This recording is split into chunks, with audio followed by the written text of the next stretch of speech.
نتوكل عليه ونعوذ بالله من شرور أنفسنا ومن سيئات أعمالنا من يهده الله فلا مضل له ومن يضلله فلا هادي له ونشهد أن لا إله إلا الله وحده لا شريك له ونشهد أن سيدنا ونبينا ومولانا محمدا عبده ورسوله صلى الله تعالى عليه وعلى آله وأصحابه وبارك وسلم أما بعد فأعوذ بالله من الشيطان الرجيم بسم الله الرحمن الرحيم إنا أنزلناه قرآنا عربيا لعلكم تعقلون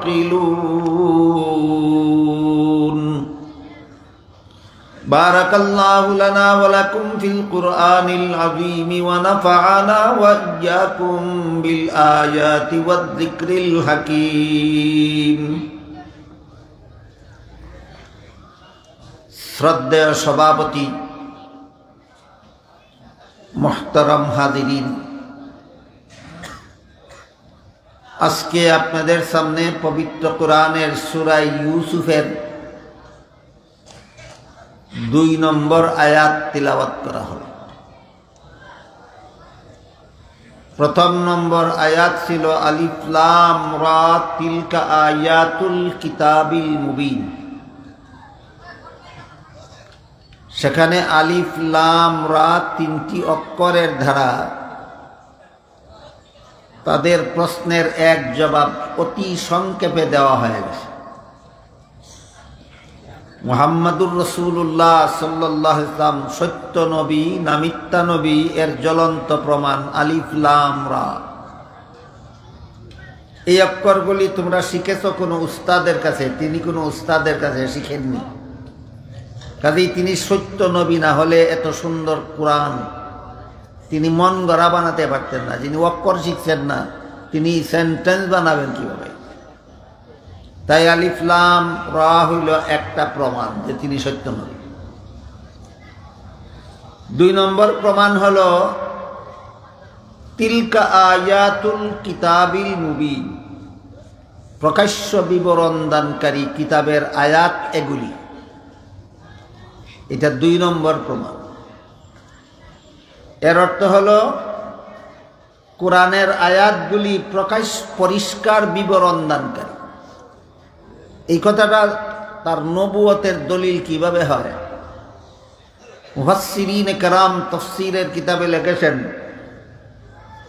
তাওরাত কিতাবে আল্লাহ উল্লেখ করে দিয়েছিলেন আখিরি জমানার নবী মুহাম্মাদুর রাসূলুল্লাহ সাল্লাল্লাহু আলাইহি ওয়াসাল্লামের কাছে যে কোরআন নাযিল হবে, সেই কোরআন হবে পরিষ্কার বিবরণ দানকারী।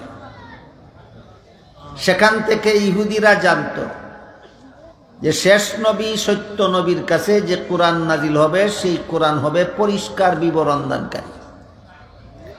কাজেই কথাটা যেহেতু তাদের তাওরাতেই উল্লেখ আছে কোরআন হবে পরিষ্কার বিবরণ দানকারী, যা শেষ নবীর কাছে নাযিল হবে, কাজেই এই কোরআনের পরিষ্কার বিবরণই এই কথার জ্বলন্ত প্রমাণ যে তিনি আল্লাহর সত্য নবী।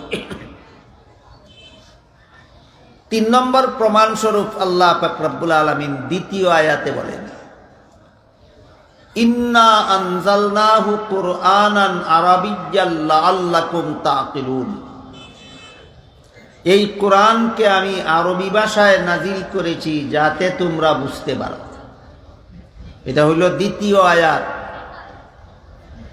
এটা মুহাম্মাদুর রাসূলুল্লাহ সাল্লাল্লাহু আলাইহি ওয়াসাল্লাম যে সত্য নবী তার তৃতীয় প্রমাণ।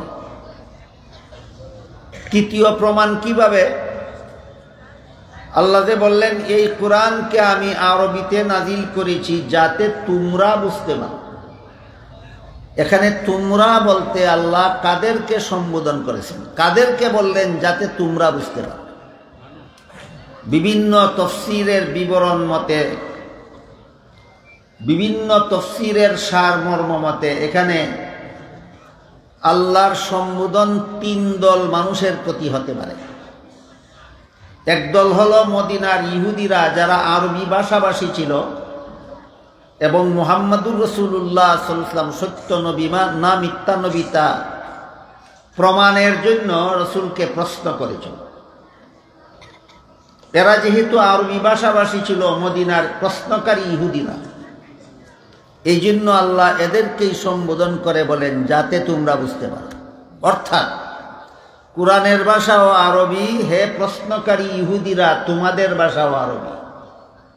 কাজেই সিরিয়ার বাসিন্দা বনি ইসরাইল মিশরের বাসিন্দা কিভাবে হলো, এই প্রশ্নের জবাব আমি আরবি কুরআনে দিয়ে দিলাম সূরা ইউসুফের ভিতরে। তোমরা তো আরবি বুঝোই, তোমরা এই ঘটনা পড়লেই বুঝবে ইনি সত্য নবী না মিথ্যা নবী। গেল এখানে তোমরা বলতে আল্লাহ ইহুদিদেরকে, মদিনার ইহুদিদেরকে সম্বোধন করেছেন, এই জন্য বলেছেন লাআল্লাকুম তাকিলুন, তোমাদের ভাষাও আরবি, কুরআনের ভাষাও আরবি। কাজেই এই আরবি ভাষার মাধ্যমে আমি বিবরণ দিয়ে দিলাম সিরিয়ার বাসিন্দা বনি ইসরাইল মিশরের বাসিন্দা কিভাবে হইল, তোমরা অতি সহজেই ব্যাপারটা বুঝতে পারো। 2 নম্বরে সম্বোধনযোগ্য হলেন আরবি ভাষাভাষীরা। দ্বিতীয় পর্যায়ে আল্লাহর সম্বোধন হলো আরবি ভাষাভাষী সমস্ত আরব দেশীদের জন্য। তখন আয়াতের অর্থ দাঁড়ায় ইন্না আনজালনাহু কুরআনান আরাবিয়্যান, এই কুরআনকে আমি আরবি ভাষায় নাজিল করেছি, লাআল্লাকুম তাকিলুন, যাতে হে আরবি ভাষাভাষীরা তোমরা যেন কুরআন সহজে বুঝতে পারো। এটা গেল দ্বিতীয় দল আল্লাহর সম্বোধনের। তৃতীয় দল হলো সমস্ত বিশ্ববাসী, সমস্ত জগৎবাসী। কোনো মানুষ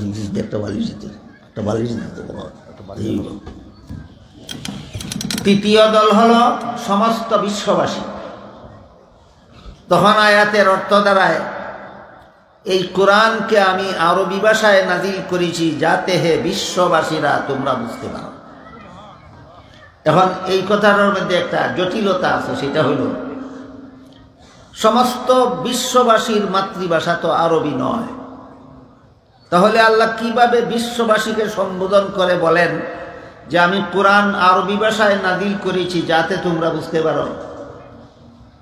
এই প্রশ্নের জবাবে মুফাসসিরিনে কেরাম লেখেন আরবি ভাষাভাষী নবীর কাছে, আরবি ভাষাভাষী সমাজে আরবি ভাষার কোরআন আল্লাহ নাজিল করেছেন সমস্ত বিশ্ববাসীর হেদায়েতের জন্য। নাজিল করেছেন আরব দেশে, কিন্তু শুধু আরবি মানুষের হেদায়েতের জন্য না, সমস্ত বিশ্ববাসীর হেদায়েতের জন্য। আল্লাহ পরিষ্কার ভাষায় অন্য আয়াতে বলেছেন হুদাল লিন্নাস, সমস্ত মানুষের হেদায়েতের জন্য আমি কোরআন নাজিল করেছি। এখন আরবি ভাষার কোরআন আরব দেশে আরবি নবীর কাছে নাজিল হইল, এতে বিশ্ববাসীর বুঝার ব্যবস্থাটা কি? এই প্রশ্নের সংক্ষিপ্ত জবাব হলো যেহেতু সমস্ত বিশ্ববাসীর হেদায়েতের জন্য কোরআন নাজিল করেছি, সুতরাং বিশ্ববাসীর যারাই এই কোরআনের হেদায়েত গ্রহণ করতে চাইবে তারা যে কোনো দেশের বাসিন্দা হোক, যে কোনো ভাষাভাষী হোক, আরবিদের কাছ থেকে আরবি ভাষা শিখে নেবে, এর মাধ্যমে তারা কোরআন বুঝে নেবে। বিশ্ববাসীকে সম্বোধন করা হইলে এই হবে ব্যাখ্যা, যাদের মাতৃভাষা বাংলা তোমরা আরবিদের কাছ থেকে আরবি ভাষা শিখো, তারপরে আরবি ভাষার মাধ্যমে কোরআন বুঝো। যাদের মাতৃভাষা উর্দু তারাও আরবি ভাষাভাষীদের কাছ থেকে আরবি শিখো, যাদের মাতৃভাষা ফার্সি তারাও আরবি ভাষাভাষীদের কাছ থেকে আরবি শিখো। যাদের মাতৃভাষা ইংরেজি তারাও আরবি ভাষাভাষীদের কাছ থেকে আরবি ভাষা শিখো। তারপর সেই আরবি ভাষার মাধ্যমে তোমরা কোরআনকে বুঝে নাও। এই হইল আরবি ভাষায় নাজিল করা কোরআন বিশ্ববাসীর জন্য বুঝার ব্যবস্থা। এর দ্বারা আরো একটা বিষয় পরিষ্কার হয়ে গেল, আরবি ভাষা না শিখা পর্যন্ত কোরআন বুঝার কোনো উপায় নাই। আরবি ভাষা বুঝতে হবে, আরবি ভাষা শিখতে হবে কোরআন বুঝতে হইলে। আমাদের বর্তমান সমাজে বিভিন্ন ভাষায় কোরআনের অনুবাদ গ্রন্থ প্রকাশিত হয়। অনেকেই বাংলা ভাষাভাষী অনেকেই বাংলা তর্জমাওয়ালা কোরআন পড়েন আর মনে করেন আমি কোরআন বুঝে ফেলেছি। উর্দু ভাষাভাষীওয়ালারা উর্দু তর্জমায় কোরআন পড়েন আর মনে করেন কোরআন বুঝে ফেলেছি। ফার্সি ভাষাভাষীরা, ইংরেজি ভাষাভাষীরা তাদের ভাষায় কোরআনের ট্রান্সলেশন, কোরআনের অনুবাদ পড়েন আর মনে করেন কোরআন বুঝে ফেলেছে। আরবি ভাষা না শিখে অন্য ভাষার অনুবাদ পড়ে কোরআন বুঝে ফেলার দাবি করা সম্ভব নয়। কারণ মূল ভাষা, কোরআনের মূল ভাষা আরবি। ওই ভাষা না শিখা পর্যন্ত অন্য কোনো ভাষায় অনুদিত কোরআন, তর্জমা কোরআন পড়লে ওই তর্জমাটা চক্ষু নয়, অন্ধের হাতের লাঠি। যার চক্ষু আছে সেও রাস্তা দিয়ে চলে, যার চক্ষু নাই অন্ধ লাঠির সাহায্যে রাস্তায় চলে। উভয়ের চলা কি সমান? যার চক্ষু আছে সে দেখে শুনে চলে, যার চক্ষু নাই লাঠি হাতে নিয়ে চলে সে দেখে শুনে চলে না অনুমানের ভিত্তিতে। ঠিক তেমনি ভাবে কোরআন বোঝার জন্য আরবি ভাষা হলো চক্ষু আর অনুবাদ হইল লাঠি। কোরআন বোঝার জন্য আরবি ভাষা কি? চক্ষু। আরবি ভাষা শিখলে পরে কোরআন দেখে শুনে বুঝে শুনে কোরআন পড়া যায়। অনুবাদ পড়লে আরবি কোরআনের মর্ম মোটামুটি বোঝা যাইতে পারে, কিন্তু কোরআনের তত্ত্ব রহস্য এগুলি বোঝার কোনো উপায় নাই। এই জন্য আরবি ভাষা ছাড়া বিশ্ববাসী কারো জন্য কোরআন বোঝার কোনো উপায় নাই। যেহেতু আল্লাহ বিশ্ববাসীকে সম্বোধন করে বলেছেন, ইন্না আনজালনাহু কুরআনান আরাবিয়্যান লাআল্লাকুম তাআকিলুন, এই কোরআনকে আমি আরবি ভাষায় নাজিল করেছি যাতে তোমরা হে বিশ্ববাসীরা আরবিদের কাছ থেকে আরবি ভাষা শিখে সেই আরবি ভাষার মাধ্যমে তোমরা সবাই যেন কোরআন শিখে নিতে পারো। তাহলে যাতে তোমরা কোরআন বুঝে নিতে পারো, এই কথার সম্বোধন কত দলকে করা হইল? 3 দলকে। 1 নম্বর মদিনার ইহুদিদেরকে, 2 নম্বর আরবি ভাষাভাষীদেরকে, 3 নম্বর সমগ্র বিশ্ববাসীদেরকে সম্বোধন করে বলা হয়েছে 2 নম্বর আয়াতে যে এই কোরআন আমি আরবি ভাষায় নাজিল করেছি যাতে তোমরা বুঝতে পারো। ইহুদিদেরকে সম্বোধন করলে তার ব্যাখ্যা একরকম, আরবিদেরকে সম্বোধন করলে তার ব্যাখ্যা আর একরকম, বিশ্ববাসীকে সম্বোধন করলে তার ব্যাখ্যা আর একরকম। এই জন্য শুধু অনুবাদের দ্বারা কোরআন বুঝে আসে না, কোরআন বুঝে আসে ব্যাখ্যার দ্বারা, আর এই ব্যাখ্যার নামই তাফসীর।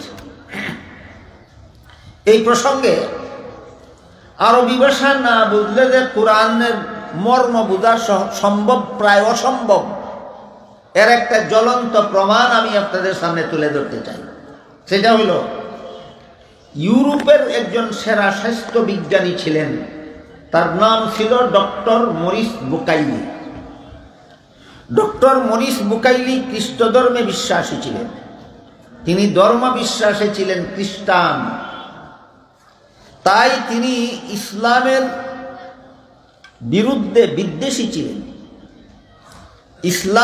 ইসলাম বিদ্বেষী ছিলেন। ইসলাম ধর্মকে ভুল প্রমাণ করার জন্য তিনি কোরআন শিখার জন্য আত্মনিয়োগ করলেন। কোরআনে যদি কোনো একটা ভুল বের করা যায় তাহলে সারা দুনিয়ার মুসলমানদেরকে বলা যাবে যে তোমাদের মূল ধর্মগ্রন্থ কোরআন ভুল, কাজেই তোমাদের ধর্মটাই ভুল। এই কুমতলব নিয়ে ওই লোকটা কোরআনে ভুল খোঁজার জন্য কোরআন শিখতে আসলো। আসার পরে দেখলো আরবি ভাষায় পারদর্শিতা অর্জন করা ছাড়া কোরআন শিখার কোনো উপায় নাই।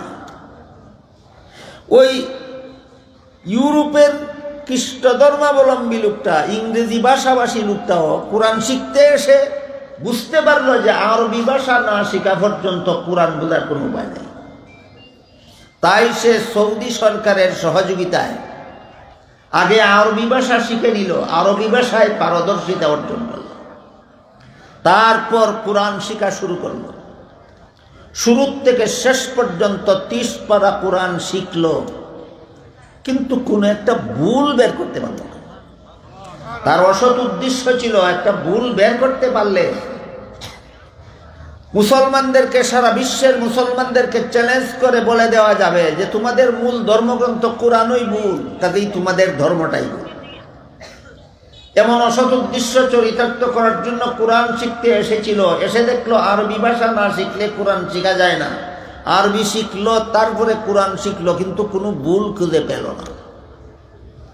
এক পর্যায়ে সে জানতে পারলো হযরত উসমান রাদিয়াল্লাহু তাআলা আনহুর হাতের লেখা কোরআনের এডিশন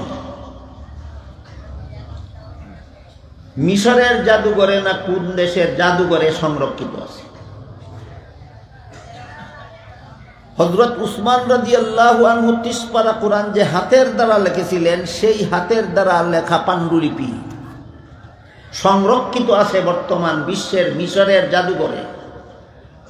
সে ভাবল 1400 বছর পরের প্রেসে ছাপা কোরআন 1400 বছর আগের হাতের লেখা কোরআনের সাথে মিলাইলে নিশ্চয়ই যথেষ্ট পরিমাণ ভুল বের হবে। এই চিন্তা করে সে গেল সেখানে হযরত উসমান রাদিয়াল্লাহু আনহুর হাতের লেখা কোরআনের পাণ্ডুলিপির সাথে মিলাইয়া দেখল যে 1500 বছর আগের হাতের লেখা কোরআনের সাথে 1500 বছরের পরবর্তী প্রেসে ছাপা কোরআনের একটা কথার গরমিল নাই, একটা শব্দের গরমিল নাই, একটা অক্ষরের গরমিল নাই, একটা নুক্তার গরমিল নাই, একটা জের জবরের গরমিল নাই।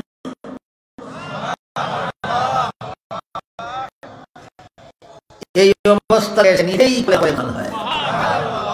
এই লোকটার নাম doctor Maurice Bucaille. Doctor Maurice Bucaille কলেমা পড়ে মুসলমান হওয়ার পর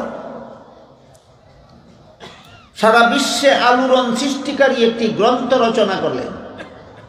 তার লিখিত গ্রন্থের নাম ছিল the Bible and the Quran and the science. এর বাংলা অনুবাদ প্রকাশিত হয়েছে। অনুদিত বাংলা গ্রন্থটির নাম বাইবেল, কুরআন ও বিজ্ঞান। এই গ্রন্থে ভদ্রলোক আধুনিক বিজ্ঞানের চুলচেরা বিশ্লেষণ করে প্রমাণ করেছেন পূর্ববর্তীকালে আল্লাহ যত আসমানি কিতাব যত নবীর কাছে নাজিল করেছিলেন সেগুলি হয়তো অসংরক্ষিত আর না হয় বিকৃত। একমাত্র কোরআন এমন আসমানি কিতাব যে আসমানি কিতাব আল্লাহ মুহাম্মদুর রাসূলুল্লাহ সাল্লাল্লাহু আলাইহি ওয়াসাল্লামের কাছে নাজিল করেছিলেন। একমাত্র এই আসমানি কিতাব সংরক্ষিত এবং অবিকৃত। এই ঘটনার মাধ্যমে আমি যে কথাটা আপনাদের সামনে প্রমাণ করতে চাচ্ছি সেটা হলো আরবি ভাষায় পারদর্শিতা অর্জন করা ছাড়া কোরআনের মর্মবাণী বোঝা সম্ভব নয়। এই জন্য আল্লাহ বলেন ইন্না আনজালনাহু কুরআনান আরাবিয়্যান, এই কোরআনকে আমি আরবি ভাষায় নাজিল করেছি যাতে মদিনার ইহুদিরা তোমরা বুঝতে পারো, যাতে হে আরবি ভাষাভাষীরা তোমরা বুঝতে পারো, যাতে হে বিশ্ববাসীরা তোমরা বুঝতে পারো। ওরা বুঝার ব্যাখ্যা একরকম, আরবিদের বুঝার ব্যাখ্যা একরকম, বিশ্ববাসীদের বুঝার ব্যাখ্যা আর একরকম, যা আমি পূর্বেই আপনাদের সামনে উল্লেখ করেছি। কোরআন বুঝার জন্য আরবি ভাষার গুরুত্ব কত, এই ব্যাপারে আরো কিছু কথা আমাদের জানা থাকা দরকার। এছাড়া আরবি ভাষার মর্যাদা কি তাও আমাদের জানা থাকা দরকার। এই পৃথিবীর সর্বপ্রথম ভাষা আরবি ভাষা। এটা চিরকাল সব মুসলমানের মনে রাখার মতো একটা কথা যে পৃথিবীর সর্বপ্রথম ভাষা আরবি ভাষা। হযরত আদম আলাইহিস সালাম জান্নাত থেকে এই আরবি ভাষা নিয়ে পৃথিবীতে আগমন করেছিলেন।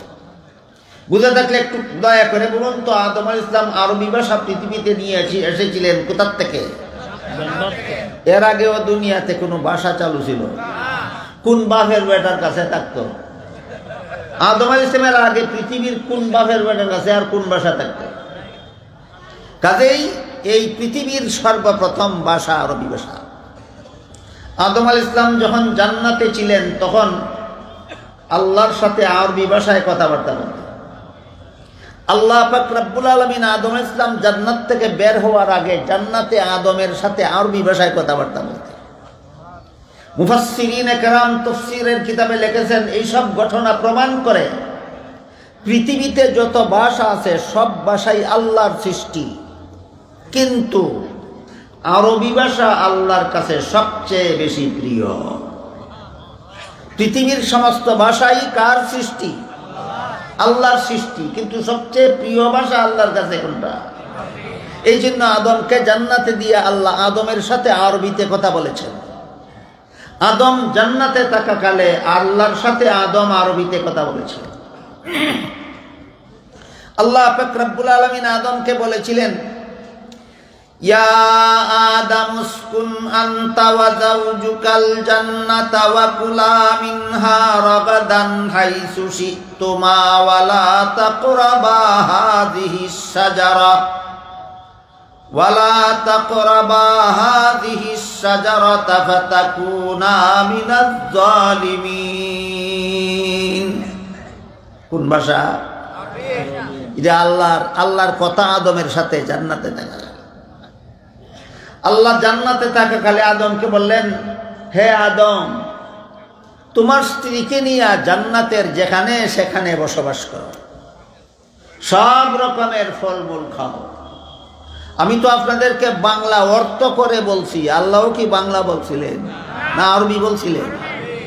জান্নাতে থাকাকালে আল্লাহ সৃষ্টির শ্রেষ্ঠ জাতি আদম, মানুষ জাতির আদি পিতা আদমের সাথে জান্নাতে থাকাকালে আল্লাহ আরবিতে কথা বললেন কেন? এই কথা প্রমাণ করার জন্য যে আরবি ভাষা আল্লাহর কাছে সবচেয়ে বেশি প্রিয়। আরবি ভাষা আল্লাহর কাছে সবচেয়ে বেশি প্রিয়। তো জান্নাতে থাকাকালে আল্লাহ আদম আলাইহিস সালামের সাথে আরবি ভাষায় কথা বলেছেন। আল্লাহ পাক রব্বুল আলামিন আল্লাহর সাথে আদম আলাইহিস সালাম ও আল্লাহর সাথে জান্নাতে থাকাকালে আরবি ভাষায় কথাবার্তা বলেছেন।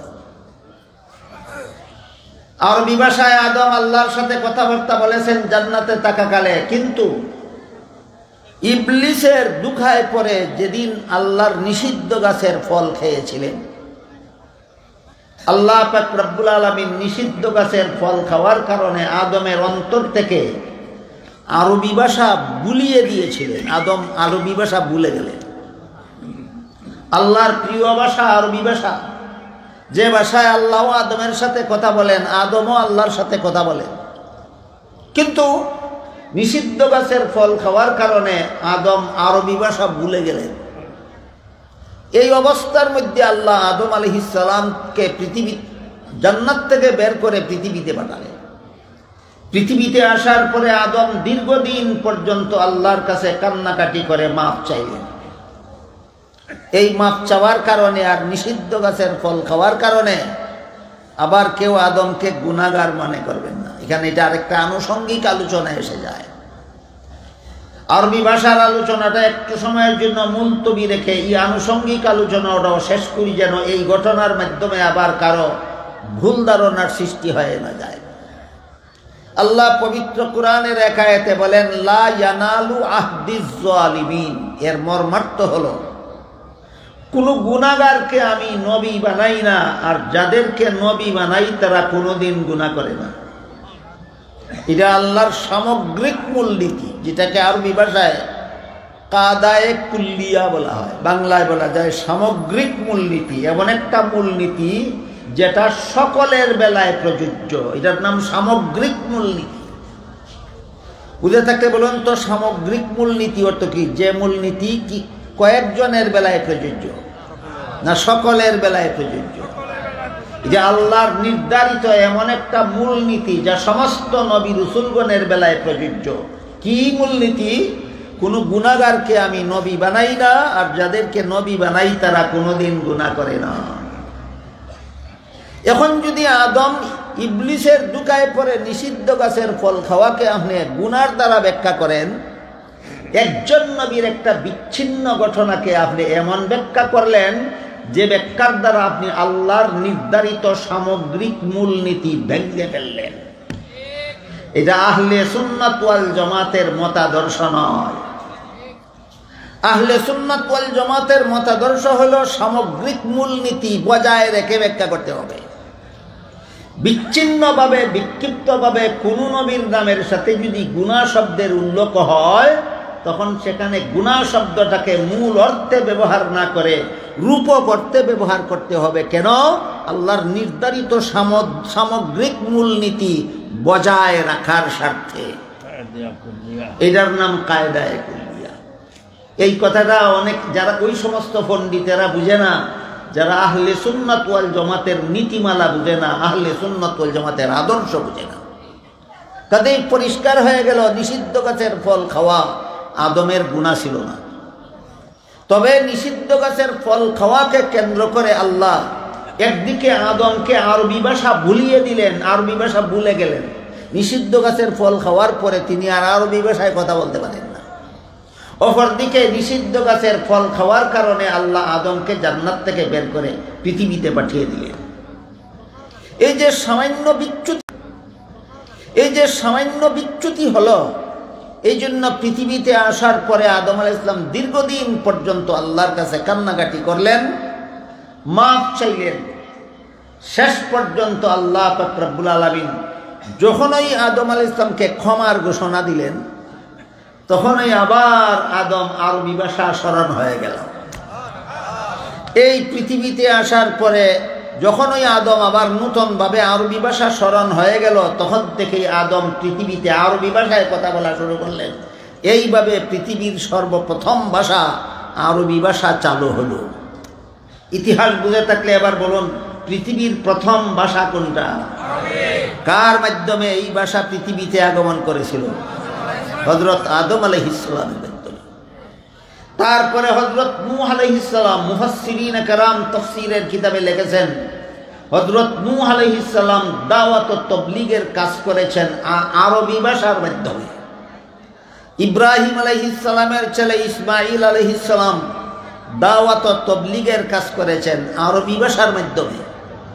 ইতিমধ্যেই আল্লাহ পাক রব্বুল আলামিন মানুষের মধ্যে আরো বিভিন্ন রকমের ভাষা এর সৃষ্টি করে দিলেন, ভাষার জন্ম দিয়ে দিলেন। বহু ভাষা পরবর্তীতে সৃষ্টি হইল, জন্ম হইল। গতকাল অথবা পরশু আমি বলেছি, প্রথম দিন পরশু বলেছি যে সিরিয়ার কেনানের বাসিন্দা ইয়াকুব আলাইহিস সালাম এবং তার পরবর্তী বংশধর জেনারেশন আল ইয়াকুব, বনি ইসরাইল, এদের আঞ্চলিক ভাষা ছিল হিব্রু ভাষা। তাইলে হিব্রু ভাষা পৃথিবীর প্রথম ভাষা না পরবর্তীতে উদ্ভূত ভাষা? হ্যাঁ, পরবর্তীকালের উদ্ভূত ভাষা হিব্রু ভাষা। পৃথিবীর প্রথম ভাষা আরবি ভাষা। এই ভাষা আদম আলাইহিস সালাম জান্নাত থেকে পৃথিবীতে নিয়ে এসেছিলেন। জান্নাতে থাকাকালে আদম নিজেও আল্লাহর সাথে আরবিতেই কথা বলতেন, আল্লাহও আদমের সাথে আরবি ভাষাতেই কথা বলতেন। এই আরবি ভাষা যে আল্লাহর কাছে প্রিয় ভাষা, এর প্রমাণ হিসাবে মুফাসসিরিন কেরাম আরেকটা উজ্জ্বল প্রমাণ উল্লেখ করেছেন যে আরবি ভাষা আল্লাহর কাছে প্রিয় ভাষা। অন্যান্য ভাষাও আল্লাহর সৃষ্টি, কিন্তু অন্য ভাষা আল্লাহর কাছে এতটা প্রিয় ভাষা নয়। আরবি ভাষাটা আল্লাহর কাছে যত প্রিয় ভাষা। এর উজ্জ্বল প্রমাণ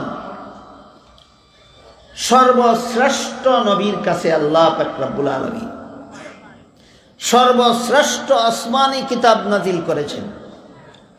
সর্বশ্রেষ্ঠ রাত্রিতে সর্বশ্রেষ্ঠ ভাষার মাধ্যমে যে নবীর কাছে নাজিল করলেন, এই নবীও সর্বশ্রেষ্ঠ নবী। যে আসমানি কিতাব নাজিল করলেন, সেই আসমানি কিতাবও সর্বশ্রেষ্ঠ আসমানি কিতাব। যেই ভাষায় নাজিল করলেন, সেই ভাষাও সর্বশ্রেষ্ঠ ভাষা। বুঝে থাকতে বলুন, নবীগণের মধ্যে সর্বশ্রেষ্ঠ নবীকে? মুহাম্মাদুর রাসূলুল্লাহ সাল্লাল্লাহু আলাইহি ওয়াসাল্লাম। আসমানি কিতাবগুলির মধ্যে সর্বশ্রেষ্ঠ আসমানি কিতাব কোনটি? আর ভাষাগুলির মধ্যে সর্বশ্রেষ্ঠ ভাষা আরবি। সর্বশ্রেষ্ঠ নবীর কাছে আল্লাহ সর্বশ্রেষ্ঠ আসমানি কিতাব সর্বশ্রেষ্ঠ ভাষায় নাজিল করেছেন, আরবি ভাষায় নাজিল করেছেন। তাই আল্লাহ বলেন, ইন্না আনজালনাহু কুরআনান আরাবিয়্যান লাআল্লাকুম তাকিলুন।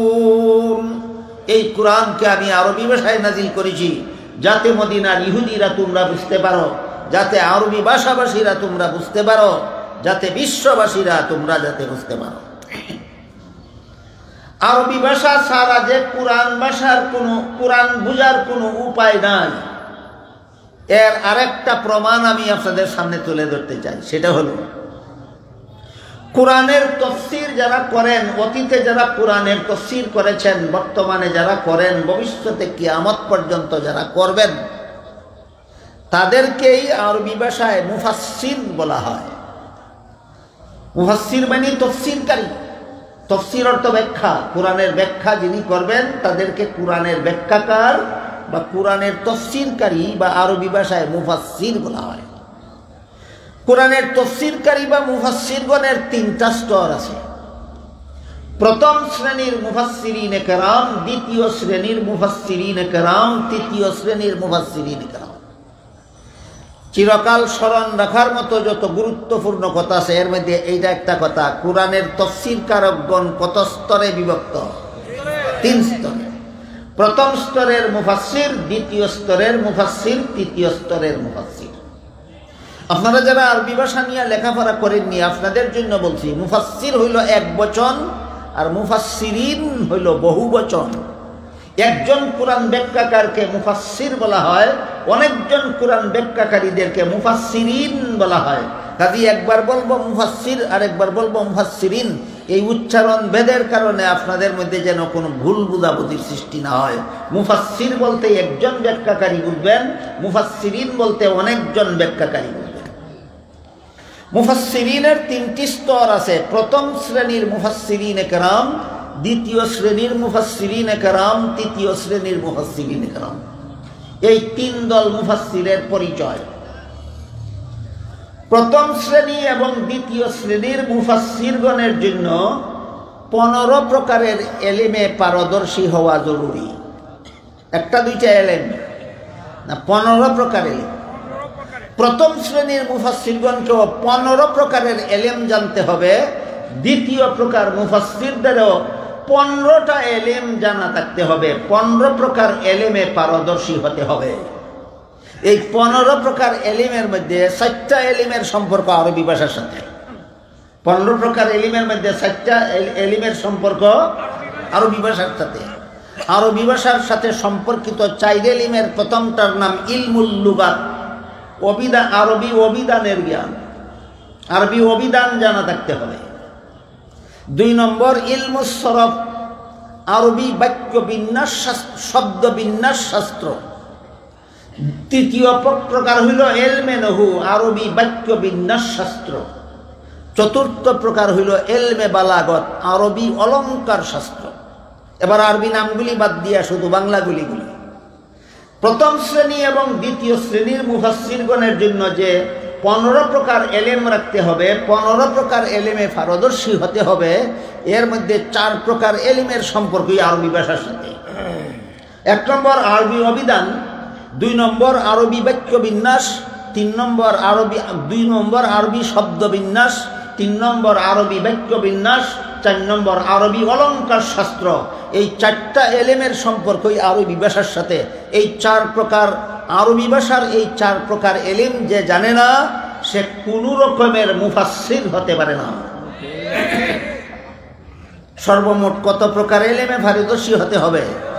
এর মধ্যে কত প্রকার এলিমের সম্পর্ক শুধু আরবি ভাষার সাথে? 4 প্রকার। এই 15 প্রকার এলিমের মধ্যে সর্বশেষ নম্বরের এলিমটার নাম আল ইলমুল লাদুন্নি। 15 প্রকার এলিমে পারদর্শী হতে হবে, প্রথম শ্রেণীর মুফাসসির অথবা দ্বিতীয় শ্রেণীর মুফাসসির হতে গেলে এর মধ্যে 15 নম্বর ইলমটার নাম ইলমে আল ইলমুল লাদুন্নি। এর অর্থ হলো কোরআনের তাফসীর জানার, শিকার, বুঝার যত মাধ্যম, যত ব্যবস্থা আছে সবগুলি গ্রহণ করার পরও যদি কোরআনের কোনো কথা পরিষ্কারভাবে বুঝে না আসে, তাহলে তিনি সরাসরি আল্লাহর কাছ থেকে বুঝে নেওয়ার একটা পথ আছে। সরাসরি কোথার থেকে? আল্লাহর কাছ থেকে বুঝে নেওয়ার একটা পথ আছে। কি পথ? তোমার অন্তরটা যদি সকল প্রকার গুনাহ থেকে পবিত্র হয়, তাহলে সরাসরি তুমি আল্লাহর ধ্যানে মগ্ন হও। এটাকে মুরাকাবা বলা হয়। আল্লাহর ধ্যানে মগ্ন হয়ে রুহানিভাবে, আধ্যাত্মিকভাবে আল্লাহর কাছে প্রার্থনা করো, হে আল্লাহ, কোরআনের তাফসীর বুঝার যত মাধ্যম আছে, যত মধ্যবর্তী যা কিছু আছে সবগুলির মাধ্যমেও আমার অমুক কথাটি বুঝে আসেনি, হে আল্লাহ তুমি আমাকে দয়া করে ওটা বুঝার তৌফিক দান করো।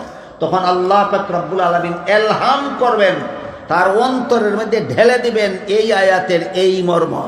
এইভাবে পবিত্র আত্মাওয়ালা আল্লাহর ধ্যানে মগ্ন হয়ে আল্লাহর পক্ষ থেকে ঢেলে দেওয়া যে সমাধান লাভ করেন, এটাকে ইলমে লাদুন্নি বলা হয়। এটা 15 নম্বর ইলম। এটা কত নম্বর ইলম? 15 নম্বর ইলম।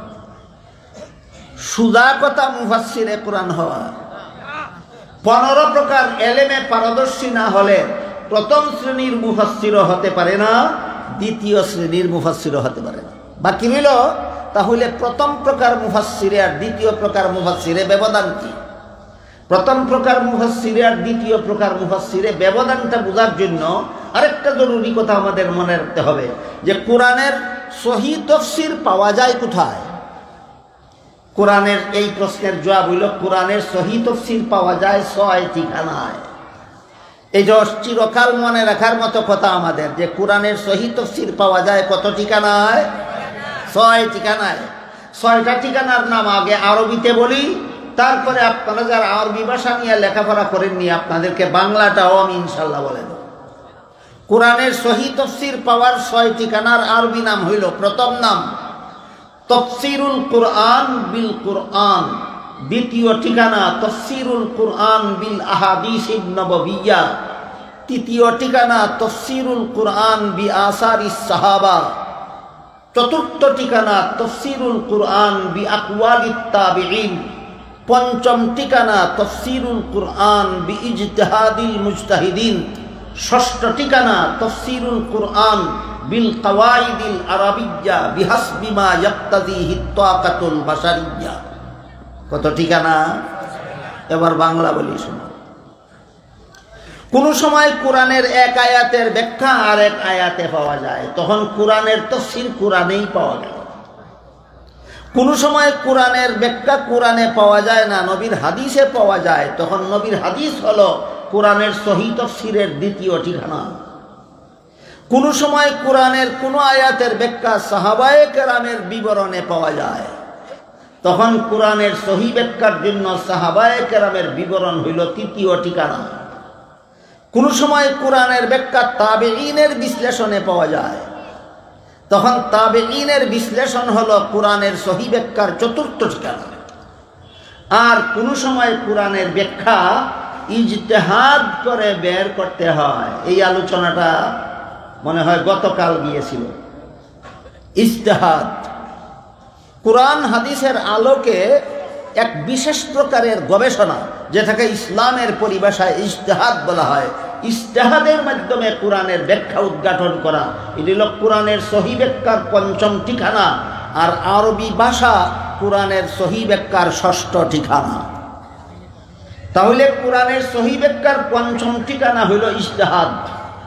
এই ইজতিহাদের মাধ্যমে ব্যাখ্যাটা বের করতে গিয়া কোনো মুজতাহিদ কোনো ইমামের অনুসরণ ছাড়াই নিজে নিজেই ইজতিহাদ করে ব্যাখ্যা বের করতে পারেন। আর কোনো মুজতাহিদ ইজতিহাদ করে ব্যাখ্যা বের করতে গেলেও কোনো না কোনো ইমামের অনুকরণের মুখাপেক্ষী হন। যিনি অনুকরণের মুখাপেক্ষী ছাড়াই ইজতিহাদ করেন, তিনি প্রথম শ্রেণীর মুফাসসিরিনে কেরামদের অন্তর্ভুক্ত। আর যিনি ইজতিহাদ করে ব্যাখ্যা বের করার জন্য কোনো ইমামের অনুকরণ করতে বাধ্য হন, তিনি দ্বিতীয় শ্রেণীর মুফাসসিরিনে কেরামের অন্তর্ভুক্ত। এই হইল প্রথম শ্রেণীর মুফাসসির আর দ্বিতীয় শ্রেণীর মুফাসসিরের মধ্যে পার্থক্য। প্রথম শ্রেণীর মুফাসসিরও 15 প্রকারের এলিমে পারদর্শী হতে হবে, দ্বিতীয় প্রকার মুফাসসিরও 15 প্রকারের এলিমে পারদর্শী হতে হবে। প্রথম প্রকার মুফাসসিরও ইজতিহাদের মাধ্যমে তাফসীর করতে পারেন, দ্বিতীয় শ্রেণীর মুফাসসিরও ইজতিহাদের মাধ্যমে তাফসীর করতে পারেন। পার্থক্য, প্রথম শ্রেণীর ইজতিহাদের জন্য কোনো ইমামের অনুকরণের দরকার হয় না, দ্বিতীয় শ্রেণীর মুজতাহিদগণ ইজতিহাদের মাধ্যমে তাফসীর করার জন্য কোনো না কোনো ইমামের অনুকরণের দরকার হয়।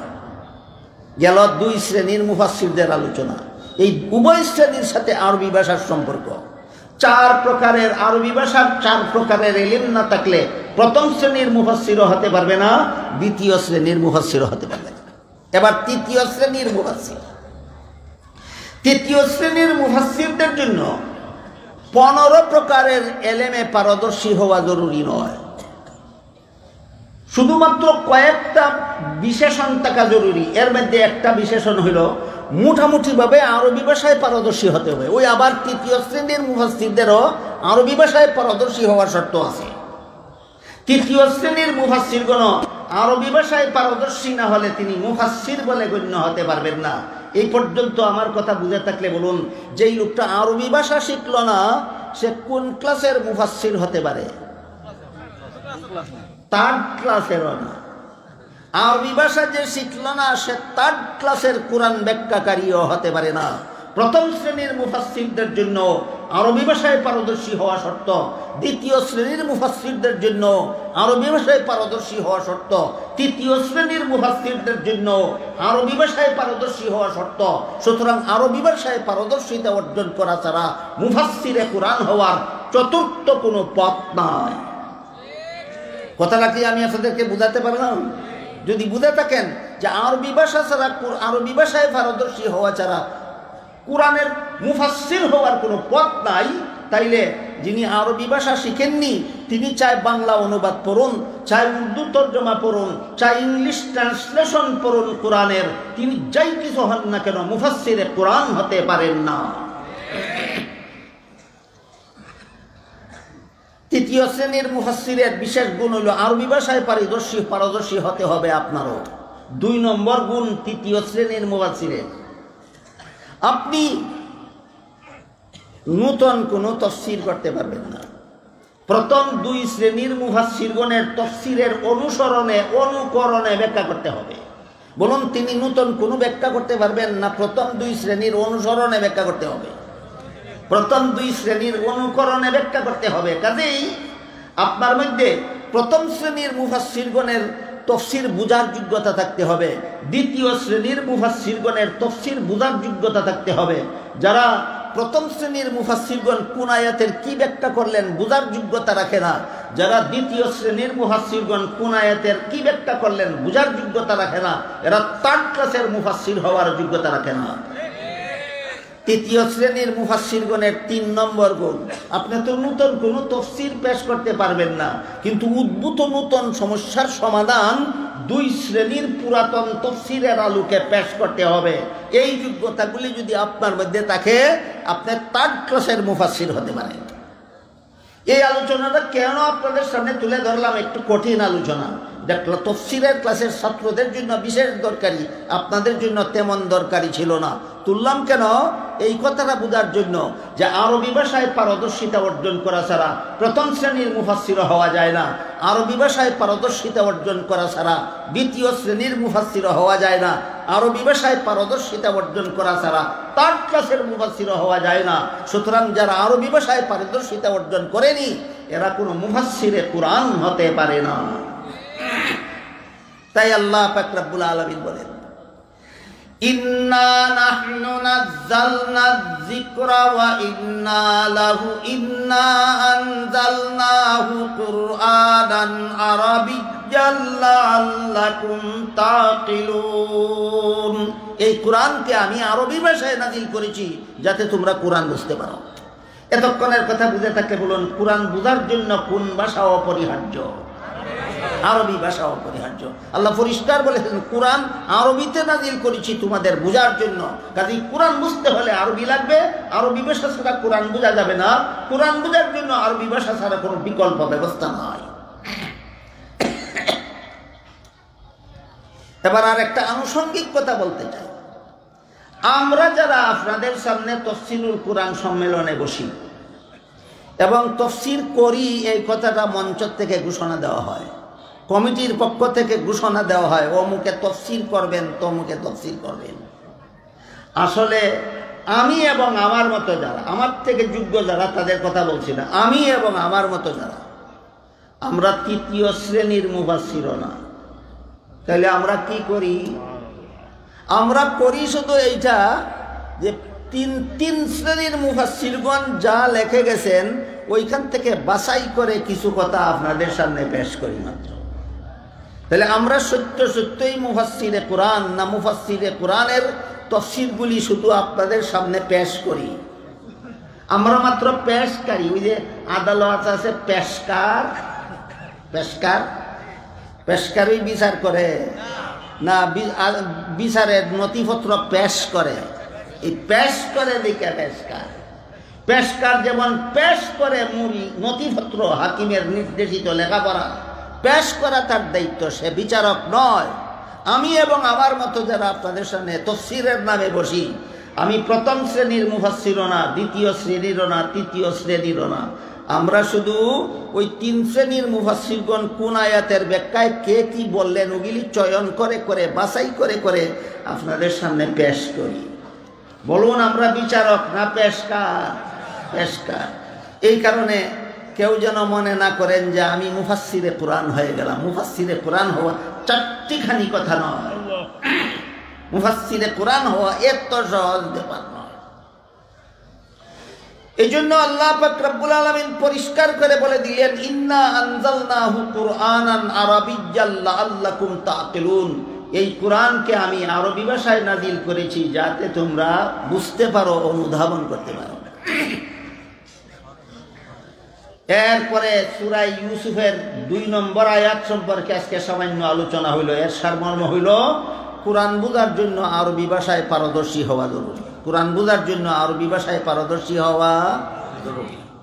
এই প্রসঙ্গে আমি আপনারা যারা মাদ্রাসার ছাত্রের অভিভাবক আছেন আর ফাঁকে ফাঁকে যদি কোনো মাদ্রাসার ছাত্রও থাকে, এদের জন্য এই প্রসঙ্গে একটা অত্যন্ত জরুরি ওয়ার্নিং দিতে চাই। সেটা হলো, আমরা এতক্ষণে খুব ক্লিয়ারলি বুঝলাম আরবি ভাষায় পারদর্শিতা অর্জন করা ছাড়া কোনো শ্রেণীর মুফাসসির হওয়ার কোনো উপায় নাই। এমনকি মানুষের সামনে বসে যে তাফসীর মুফাসসিরদের তাফসীর পেশ করবেন, পেশ করার জন্য তাদের লিখিত কিতাব বোঝা ছাড়া উপায় নাই। তারা বাংলা ভাষায় কিতাব লেখছে না, তারা আরবি ভাষায় কিতাব লিখছে। কাজেই মাদ্রাসার যেসব ছাত্ররা বাংলা নোট দেখে তাফসীরের পরীক্ষা দেয়, কি দেখিয়া? বাংলা নোট। যে কোনো মাদ্রাসার যে কোনো ছাত্র কোরআন হাদিসের পরীক্ষা যদি বাংলা নোট দেখে দেয়, তার পক্ষে কোনোদিন কোরআনের তাফসীর বোঝার সম্ভাবনা বাকি থাকে না। তার পক্ষে কোনোদিন রাসূলের হাদিসের মর্ম বোঝার সম্ভাবনা থাকে না। কারণ কোরআন আর হাদিসের মূল ভাষা আরবি। আরবি ভাষা ছাড়া, আরবি ভাষা শেখা ছাড়া তুমি কোরআনের মর্মবাণী বোঝা তোমার পক্ষে সহজ নয়, সম্ভব নয়। আরবি ভাষায় পারদর্শিতা অর্জন করা ছাড়া তোমার হাদিসের মর্মবাণী বোঝা সম্ভব নয়। কথাটা বোঝার জন্য একটা উদাহরণ দিচ্ছি শুনুন। কোরআনের ভাষা যেমন আরবি, হাদিসের ভাষাও আরবি। এই হাদিসগুলি অন্য ভাষায় বর্ণনা করা জায়েজ কিনা জায়েজ না, এটা নিয়ে উলামায়ে কেরামদের মধ্যে, মুহাদ্দিসিনে কেরামের মধ্যে একটা বিতর্ক আছে। একদল মুহাদ্দিসিনে কেরাম বলেন আরবি ভাষা ছাড়া অন্য ভাষায়, শুধু অন্য ভাষায় হাদিসের অনুবাদ বর্ণনা করা জায়েজ নাই। তার কথা বাদই দিলাম। আর একদল মুহাদ্দিসিনে কেরাম আছেন, তারা বলেন যে আরবি হাদিসটা না বলে অন্য ভাষায় হাদিসের অর্থটা বলে দেওয়া জায়েজ আছে। এই দ্বিতীয় দল, প্রথম দলের মতবাদটা আমাদের জন্য সহজ না দ্বিতীয় দলের মতামতটা আমাদের জন্য সহজ? দ্বিতীয় দলের মতামতটা যেহেতু আমাদের জন্য সহজ, আমরা সহজটাই গ্রহণ করে নিলাম যে আমার জন্য আরবি হাদিসের অন্য অন্য ভাষায় অনুবাদ মানুষের সামনে পেশ করা আমার জন্য জায়েজ আছে। যারা এই মত প্রকাশ করেছেন তারা এর জন্য শর্ত দিয়েছেন, মূল আরবি হাদিসটা বোঝার যোগ্যতা তোমার মধ্যে থাকতে হবে, আর যে ভাষায় তুমি পেশ করবা হাদিসের অর্থ ওই ভাষায় তোমার পারদর্শিতা অর্জন হতে হবে। এবার বুঝে থাকতে বলুন, নবীর হাদিস অন্য ভাষায় পেশ করা জায়েজ বিনা শর্তে না দুই শর্তে? 1 নম্বর শর্ত, হাদিসের মূল ভাষা বোঝার যোগ্যতা থাকতে হবে। 2 নম্বর শর্ত, যে ভাষায় হাদিস তুমি মানুষকে বলবে সেই ভাষাটাও তোমার জানা থাকতে হবে। সুতরাং রসুলের হাদিসের মূল ভাষা না বুঝলে যদি অন্য ভাষায় বর্ণনা করা জায়েজ না হয়, তাহলে কোরআনের মূল ভাষা আরবি যে বুঝে না সে এই আরবি কোরআনের অন্য ভাষায় তর্জমা শিক্ষা এবং শিক্ষা দেওয়া কেমন করে জায়েজ হতে পারে? কাজেই মাদ্রাসার যে সমস্ত ছাত্ররা মূল ভাষায় কোরআন শিখো না, মূল ভাষায় কোরআনের তফসির শিখো না, মাদ্রাসার যে সমস্ত ছাত্ররা হাদিসের মূল ভাষা শিখো না, মূল ভাষায় হাদিস শিখো না, বাংলা নোট দিকে হাদিসের পরীক্ষা দাও, বাংলা নোট দিকে তফসিরের পরীক্ষা দাও, তোমাদের পক্ষে কোনোদিন মুহাদ্দিস হওয়ার সম্ভাবনা নাই, তোমাদের পক্ষে কোনোদিন মুফাসসির হওয়ার সম্ভাবনা নাই। আপনারা যারা মাদ্রাসার ছাত্রদের অভিভাবক, আপনাদের সামনে কথাটা এই জন্য আনুষঙ্গিকভাবে আনলাম, আপনারাও যেন আপনাদের ছেলেপেলেদের ব্যাপারে সতর্ক হন। আপনি লক্ষ্য করবেন, আপনার ছেলে যদি হাদিস পড়ে তাহলে হাদিসের পরীক্ষা দেয় নোট দীক্ষা না মূল কিতাব পড়িয়া? আপনার ছেলে যদি তফসিরের পরীক্ষা দেয়, আপনার ছেলে কি বাংলা নোট দীক্ষা পরীক্ষা দেয় না মূল আরবি তফসিরের কিতাব পড়িয়ে পরীক্ষা দেয়? এটা তদন্ত করা আপনার দায়িত্ব। যদি নোট দীক্ষা পরীক্ষা দেয়, জিজ্ঞাসা করবেন, তুই 10 বছর মাদ্রাসা পড়িয়া কি শিখছ? হাদিসের পরীক্ষা নোট দীক্ষা দেশ কেন? তফসিরের পরীক্ষা নোট দীক্ষা দেশ কেন? বিষয় এই যে একটা আনুষঙ্গিক আলোচনা আপনাদের সামনে তুলে ধরলাম, আপনারা কি মনে করেন সে এই আলোচনাটার ছাত্র এবং ছাত্রের অভিভাবকদের জন্য দরকার ছিল না? দরকার ছিল? এই জন্য আমি আমার ক্ষুদ্র বিবেচনায় প্রথম দিনেই বলেছি, সবগুলির তফসির বিস্তারিত বলার সময়ও নাই, সুযোগও নাই, সম্ভাবনাও নাই। কাজেই আমার বিবেচনায় এই আয়াতগুলির সূরা ইউসুফের ধারাবাহিক আয়াতগুলির তফসির থেকে বিশাল তফসিরের ভান্ডার থেকে আমার বিবেচনায় যে কথাগুলি আমাদের সমাজের জন্য বেশি দরকারি, যে কথাগুলি বেশি উপকারী, সেই কথাগুলি আপনাদের সামনে তুলে ধরার চেষ্টা করব। এই পর্যন্ত কথাগুলি আলোচনা হইল সূরা ইউসুফের 2 নম্বর আয়াতের ব্যাখ্যা প্রসঙ্গে। এবার 3 নম্বর আয়াত। আল্লাহ পাক রব্বুল আলামিন বলেন, নাহনু নাকুসু আলাইকা আহসানাল কাসাসি বিমা আওহাইনা ইলাইকা হাযাল কুরআন ওয়া ইন কুনতা মিন ক্বাবলিহি লামিনাল গাফিলিন। হে রাসূল করিম সাল্লাল্লাহু আলাইহি ওয়াসাল্লাম, এই কুরআন নাযিলের সূত্রে আমি আপনার কাছে একটা উত্তম কাহিনী বর্ণনা করব। কুরআন নাযিলের সূত্রে আপনার কাছে একটা উত্তম কাহিনী বর্ণনা করব। সেই কাহিনীটা হলো হযরত ইউসুফ আলাইহিস সালামের জীবন ইতিহাস। এবার বলুন, 3 নম্বর আয়াতে যে আল্লাহ বললেন আমি আপনার কাছে একটা উত্তম কাহিনী বর্ণনা করব কুরআন নাযিলের সূত্রে, এই কাহিনী বলতে আল্লাহ কি বুঝাইলেন? ইউসুফ আলাইহিস সালামের জীবন ইতিহাস। প্রথম দিনেই বলেছি, ইউসুফ আলাইহিস সালামের জীবন ইতিহাস আল্লাহ অন্যান্য ঘটনার মতো খণ্ড খণ্ডভাবে বলবেন না, বিচ্ছিন্নভাবে বলবেন না, বিক্ষিপ্তভাবে বলবেন না, কুরআনের বিভিন্ন জায়গায় বলবেন না, একমাত্র সূরা ইউসুফের ভিতরে বলবেন, ধারাবাহিকভাবে বলবেন, বিস্তারিতভাবে বলবেন। তাই আল্লাহ পাক রব্বুল আলামিন সূরা ইউসুফের 3 নম্বর আয়াতে যে বলেছেন আমি আপনার কাছে কুরআন নাযিলের সূত্রে একটা উত্তম কাহিনী বর্ণনা করব, এই উত্তম কাহিনী বলতে আল্লাহ কি বুঝাইলেন? ইউসুফ আলাইহিস সালামের বিস্তারিত এবং ধারাবাহিক জীবন ইতিহাস। বিস্তারিত এবং ধারাবাহিক জীবন ইতিহাস। এখানে আলোচনার দাবি রাখে, বিশেষভাবে আলোচনার দাবি রাখে একটা কথা, সেটা হইল উত্তম কাহিনী বললেন কেন? ইউসুফ আলাইহিস সালামের জীবন ইতিহাসটা উত্তম কাহিনী কেন হলো? মুসা আলাইহিস সালামের জীবন ইতিহাস উত্তম কাহিনী হইল না কেন?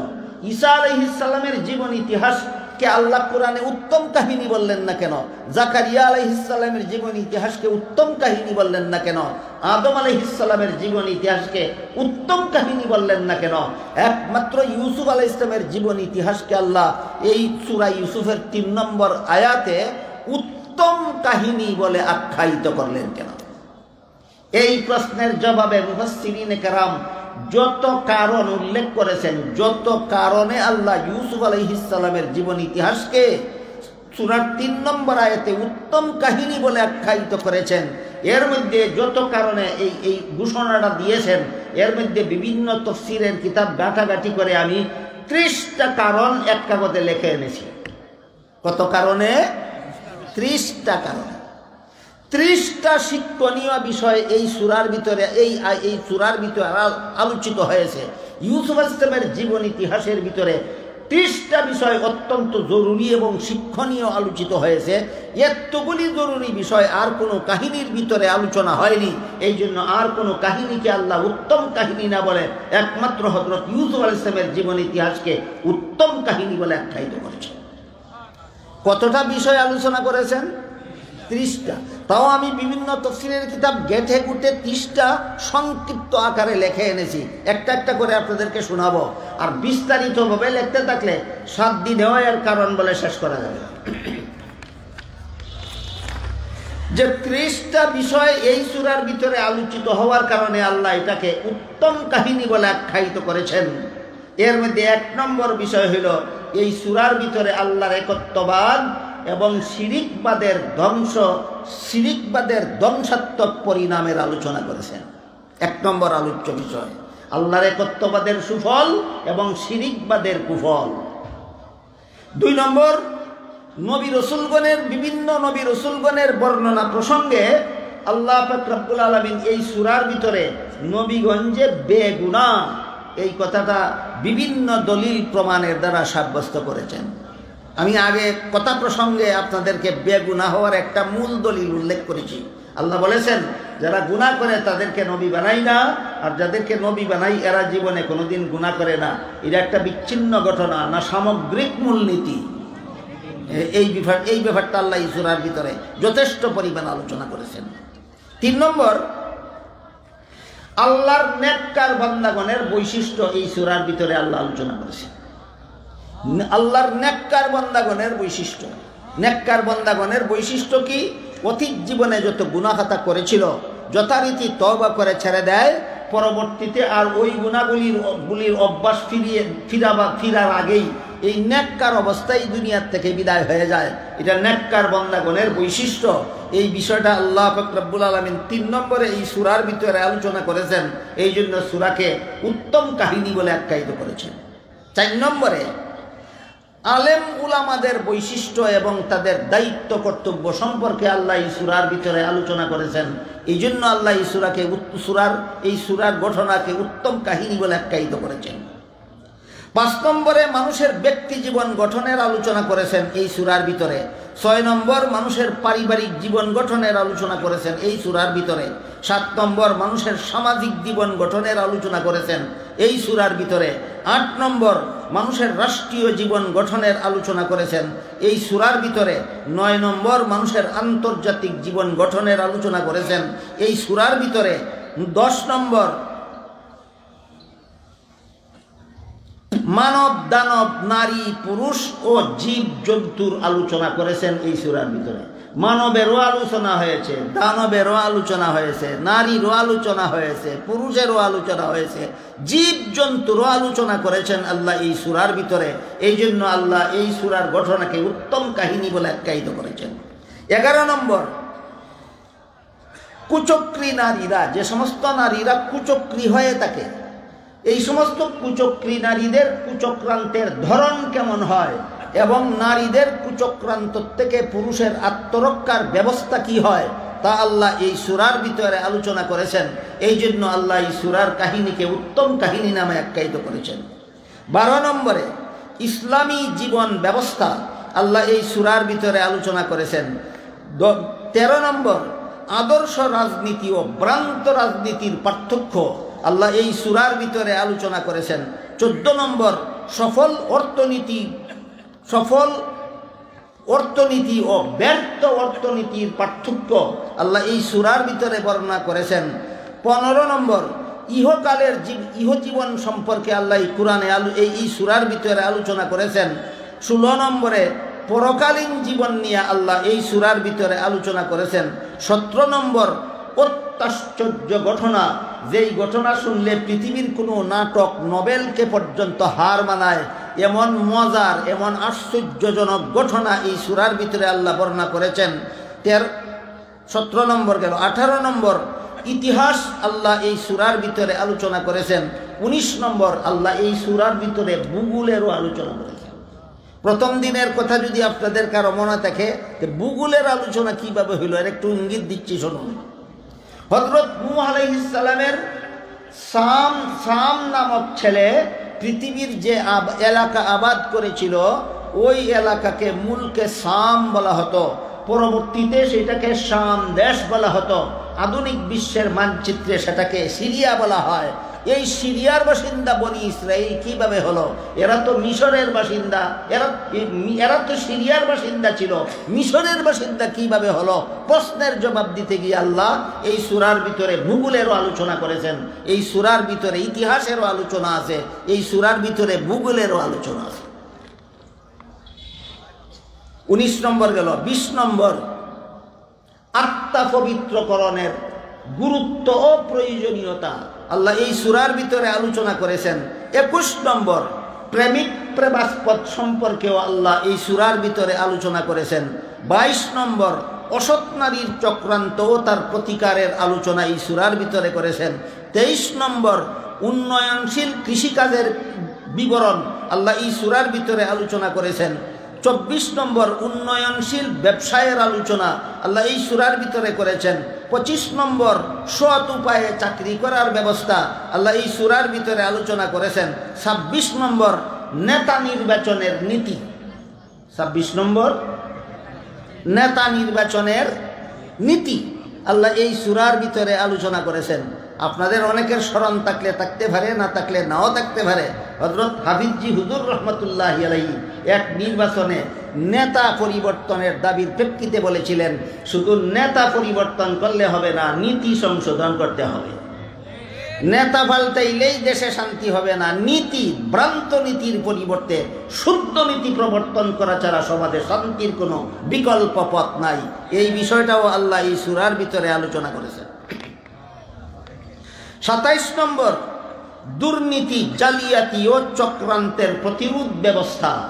দুর্নীতি, জালিয়াতি ও চক্রান্তের প্রতিরোধ ব্যবস্থা আল্লাহ এই সূরার ভিতরে আলোচনা করেছেন। এই জন্য সূরার বর্ণিত ঘটনাকে আল্লাহ উত্তম কাহিনী বলে আখ্যায়িত করেছেন। 28 নম্বর, বিপদে ধৈর্য ধারণের নিয়ম ও বিপদে ধৈর্য ধারণের নিয়ম ও তার সুফল নিয়ে আল্লাহ এই সূরার ভিতরে আলোচনা করেছেন। এই জন্য আল্লাহ এই সূরার বর্ণিত কাহিনীকে উত্তম কাহিনী বলে আখ্যায়িত করেছেন। 29 নম্বর, অপরাধীদের ক্ষমা পাওয়ার যোগ্যতা। অপরাধ অনবরত করলো আর দরা খাইলে কয় মাফ চাই, এইভাবে কি এটাই কি মাপ দেওয়ার নীতি? অপরাধী মাপ পাওয়ার জন্য একটা সুনির্দিষ্ট নীতি আছে। এই নীতিটা কি, এইটাও আল্লাহ এই সূরার ভিতরে আলোচনা করেছেন। আমি সামান্য একটু উদাহরণ দিচ্ছি আপনাদেরকে। কোনো জামাতা যদি ভুলবশত শ্বশুরের গায়ে পা লাগাইয়া দেয়, ইচ্ছাকৃত তো কোনো সভ্য জামাতা শ্বশুরের গায়ে পা লাগাবে না। ভুলবশত যদি কোনো জামাতা তার শ্বশুরের গায়ে পা লাগাইয়া দেয়, তাইলে মাপ চাওয়া দরকার কি না? লাগিয়ে রেখেই মাপ চাইবে না সরিয়ে নিয়ে মাপ চাইবে? ওখান যদি জামাইয়ের যদি শ্বশুরের গায়ে ফাইল লাগছিল, আরো রাতাইদা দূরে কয়, মিয়া সাহেব আল্লাহর হস্তে মাফ করে দিন, আর জীবনে করব না। মাফ করবেন কেউ? তাইলে জামাইয়ে যেমন বুঝে অপরাধ কেমনে মাফ চাইলে মাপ দেওয়া যায়, কেমনে মাফ চাইলে মাপ দেওয়া যায় না, আল্লাহ কি এতটুকুও বুঝে না? শ্বশুরে যতটুকু বুঝে আল্লাহ কি ততটুকুও বুঝে না? এই কারণে মাপ কিভাবে চাইতে হয়, কিভাবে মাপ চাইলে মাপ দেওয়া উচিত, আর কিভাবে মাপ চাইলে এটা মাপ চাওয়া হয় না, মাপ চাওয়ার নামে মস্কারি হয়, এর পার্থক্য আল্লাহ এই সূরার ভিতরে বর্ণনা করেছেন। এই জন্য এই সূরার বর্ণিত কাহিনীকে উত্তম কাহিনী নামে আল্লাহ আখ্যায়িত করেছেন। গেল 29 নম্বর। 30 নম্বর, যারা ওয়াজ করেন তাদের ওয়াজ করার নিয়ম নীতি, ওয়াজ করারও নিয়ম নীতি আছে। এই ওয়াজ করার নিয়ম নীতিও আল্লাহ এই সূরার ভিতরে আলোচনা করেছেন। এই জন্য এই 30টা কারণ আমি বিভিন্ন তাফসীর থেকে চয়ন করে বাছাই করে, আমার সবগুলি মুখস্থ স্মরণ থাকবে না, এই জন্য কাগজে লিখে এনেছি, দেখে দেখে আপনাদেরকে বলে দিয়েছি। যেহেতু এই কাহিনীর ভিতরে এইরকম গুরুত্বপূর্ণ 30টা বিষয় আল্লাহ আলোচনা করেছেন, এই জন্য সূরার 3 নম্বর আয়াত, নাহনু নাকুসসু আলাইকা আহসানাল কাসাসি বিমা আওহাইনা ইলাইকা হাযাল কুরআন ওয়া ইন কুনতা মিন ক্বাবলিহি লামিনাল গাফিলিন। এই 30টা বিষয় আলোচিত হওয়ার কারণে 3 নম্বর আয়াতে আল্লাহ এই ইউসুফ আলাইহিস সালামের ঘটনাকে আহসানুল কাসাস, কোরআনের ভাষায় আহসানুল কাসাস, বাংলা ভাষায় উত্তম কাহিনী বলে আখ্যায়িত করেছেন। এবার বুঝে থাকতে বলুন, কতগুলি গুরুত্বপূর্ণ বিষয় এই কাহিনীর মধ্যে সন্নিবেশিত হওয়ার কারণে আল্লাহ এই কাহিনীটাকে উত্তম কাহিনী বলে আখ্যায়িত করেছেন। 30টা, তাও গুরুত্বপূর্ণগুলি, আর এর থেকে ছোটখাটো কারণ আরো অনেকগুলি আছে। তো সূরা ইউসুফের 3 নম্বর আয়াতে আল্লাহ বলেন, নাহনু নাকুসসু আলাইকা আহসানাল কাসাসি বিমা আওহাইনা ইলাইকা হাযাল কুরআন ওয়া ইন কুনতা মিন ক্বাবলিহি লামিনাল গাফিলিন। এই কুরআন নাজিলের সূত্রে আমি আপনার কাছে উত্তম কাহিনী বর্ণনা করব। উত্তম কাহিনী বলতে হযরত ইউসুফ আলাইহিস সালামের জীবন ইতিহাস। গতকাল এবং পরশু বলা হয়েছে, মদিনার থেকে ইহুদিরা প্রশ্ন করেছিল, অথবা কোনো কোনো তাফসীরের বিবরণ মতে মদিনার থেকে তারা এসে নিজেরাই প্রশ্ন করেছিল, আর কোনো কোনো তাফসীরের বিবরণ মতে মক্কার মূর্তি পূজারীদেরকে প্রশ্ন শিখিয়ে দিয়েছিল, মুহাম্মদকে জিজ্ঞাসা করো সিরিয়ার বাসিন্দা বনি ইসরাইল মিশরের বাসিন্দা কিভাবে হলো। যদি প্রশ্নের জবাব দিতে পারে সঠিকভাবে তাহলে প্রমাণ হবে সে সত্য নবী, আর জবাব দিতে না পারলে প্রমাণ হবে সে সত্য নবী নয়। আল্লাহ দীর্ঘ এই সূরার ভিতরে বিস্তারিত বিবরণের মাধ্যমে প্রশ্নের জবাব দিয়েছেন। যেই দিন সমস্ত সূরার তাফসীর শেষ হবে ওই দিন জানতে পারবেন প্রশ্নের জবাব। তাইলে বছরের পর বছর এই কৌতূহল থেকে যাবে যে কিভাবে হইল, প্রশ্নের জবাবটা কি তো পাইলাম না। আপনাদের এই কৌতূহল নিয়ে যেন বৎসরের পর বৎসর জীবনের কাটাইতে না হয়, অথবা এই বৎসর অথবা 2-3 বৎসরের মধ্যে যাদের মৃত্যু হয়ে যায় তারা তো কারণ জানার আগেই কৌতূহল নিয়ে এই কবরে যেতে হবে। এমন কৌতূহল নিয়ে যেন আপনাদের কারো অপেক্ষায় থাকতে না হয়, এমন কৌতূহল নিয়ে যেন আপনাদের কারো কবরে যেতে না হয়। এই জন্য দীর্ঘ সূরার ভিতরে আল্লাহ যে জবাবটা দিয়েছেন, আমি এক কথায় আজকে আপনাদেরকে জবাবটা শুনিয়ে দিচ্ছি। আল্লাহ বলেন এই সূরার 7 নম্বর আয়াতে, ধারাবাহিকতা কিন্তু ঠিক আছে, 3 নম্বর আয়াত পর্যন্ত আজকে আসলাম, আগামীকাল হয়তো 4 নম্বর আয়াতের আলোচনা ধারাবাহিকভাবে শুরু হবে। দীর্ঘ সূরার ভিতরে আল্লাহ এত লম্বা ইতিহাসের মাধ্যমে যেই জবাব দিয়েছেন, আজকে আপনারা 1 মিনিটে অতি সংক্ষেপে জবাবটা শোনাবার জন্য 7 নম্বর আয়াতটা পড়ছি, শুনুন। আল্লাহ বলেন, লাকাদ কানা ফি ইউসুফ ওয়া ইখওয়াতিহি আয়াতুল লিসাইলিন। ইউসুফ আলাইহিস সালাম এবং তার ভাইদের ইতিহাসের মধ্যে রয়েছে প্রশ্নকারীদের প্রশ্নের জবাব। সারমর্ম হইল সিরিয়ার বাসিন্দা বনি ইসরাইল মিশর কিভাবে গেল? ইউসুফ আলাইহিস সালামের মাধ্যমে গেল। পাইলেন কি এক কথায় জবাব? কি প্রশ্ন করেছিল তারা? সিরিয়ার বাসিন্দা বনি ইসরাইল মিশর কিভাবে গেল? আল্লাহ বলেন ইউসুফ আলাইহিস সালামের মাধ্যমে গেল।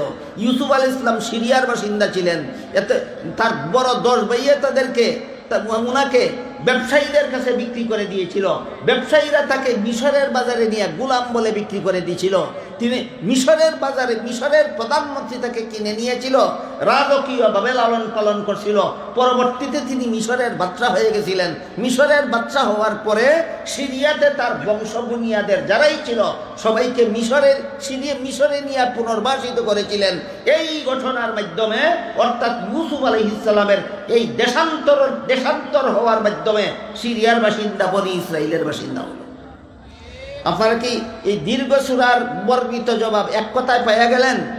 বনি ইসরাইলে ইহুদি মদিনার ইহুদিরা প্রশ্ন করেছিল সরাসরি অথবা মক্কার মূর্তি পূজারীদের মাধ্যমে যে মুহাম্মদ যদি বলতে পারে সিরিয়ার বাসিন্দা বনি ইসরাইল মিশরের বাসিন্দা কিভাবে হলো, প্রমাণ হবে সে সত্য নবী, না পারলে প্রমাণ হবে সে সত্য নবী নয়। আল্লাহ এক কথায় জবাব দিয়েছেন 7 নম্বর আয়াতে, সিরিয়ার বাসিন্দা বনি ইসরাইল, মিশরের বাসিন্দা হইল হযরত ইউসুফ আলাইহিস সালামের মাধ্যমে। এক কথায় জবাবটা কি ভুলে যাবেন? এক কথায় জবাবটা যদি স্মরণ রাখেন, যত বছর চলতে থাকে ধারাবাহিক সূরা ইউসুফের তাফসীর, তত বছরই নতুন কোনো কৌতূহল হবে না। এই সংক্ষিপ্ত জবাবের বিস্তারিত আলোচনা, সংক্ষিপ্ত জবাবের বিস্তারিত আলোচনা এই বছর আর বাকি 7 দিন হবে ইনশাআল্লাহ। বেঁচে থাকলে আগামী বছর আরও 7 দিন হবে ইনশাআল্লাহ। বেঁচে থাকলে তারপরের বছর আরও 7 দিন হবে ইনশাআল্লাহ। বেঁচে থাকলে তারপরের বছর আরও 7 দিন হবে। এইভাবে যতদিন চলতে থাকে ইনশাআল্লাহ আমরা আল্লাহর দেওয়া এই বিস্তারিত জবাব সূরা ইউসুফের ধারাবাহিক তাফসীরের মাধ্যমে শুনতে পাবো। আল্লাহ আপনাদের আমাদের সবাইকে শোনাবার, বুঝাবার এবং এর আলোকে জীবন গড়ার তৌফিক দান করুন। সবাই বলুন আমিন। সুবহান রাব্বিকা রাব্বিল ইজ্জাতি